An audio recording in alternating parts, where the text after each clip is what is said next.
అల్లు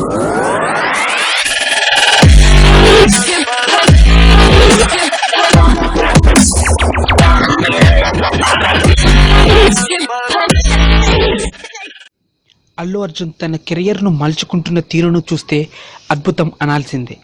ఒక్కో సినిమాకి తన రేంజ్ పెంచుకుంటూ దూసుకుపోతున్నాడు. బన్నీ మూవీ మినిమం 50 కోట్లు రాబట్టేస్తుందనే విషయం ఇప్పుడు ఇండస్ట్రీ అంతా ఒప్పుకోవాల్సిందంతే. ఇదే సమయంలో మెగా హీరోగా మాత్రమే కాకుండా అల్లు హీరోగా కూడా తన బ్రాండ్ నేమ్ తెచ్చుకునేందుకు అల్లు అర్జున్ ప్రయత్నిస్తున్నాడనే మాటలు ముందు నుంచే వినిపిస్తూనే ఉన్నాయి. ఫ్యాన్ బేస్ను పెంచుకోవడం కోసం బన్నీ చేస్తున్న అటెంప్ట్స్ కూడా అలాగే ఉన్నాయి. రీసెంట్గా అల్లు అర్జున్ తన అభిమానులతో ఓ స్పెషల్ మీటింగ్ ఏర్పాటు చేశారని వినిపిస్తుంది. దీనికి అన్ని జిల్లాల నుంచి బన్నీ హార్డ్ కోర్ ఫ్యాన్స్ హాజరయ్యారట. తనతో పాటు సోదరుడు శిరీష్ పేరిట అల్లు ఫ్యాన్స్ యాక్టివిటీస్ పెంచడం దీనికి ఉద్దేశమని చెబుతున్నారు. గీతా ఆర్ట్స్ ఆఫీస్లోనే ఈ మీటింగ్ జరిగిందని తెలుస్తుంది. ఇకపై అల్లు ఫ్యాన్స్ యాక్టివిటీస్ తన భార్య స్నేహారెడ్డి సోదరుడు చూసుకుంటాడని చెప్పాడట.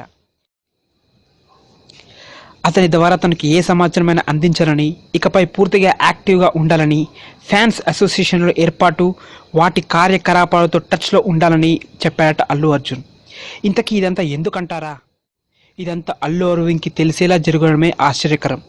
అల్లు అరవింద్ మాస్టర్ బ్రెయిన్ నుంచి వచ్చిన ఐడియానే ఇది అని అంటున్నారు.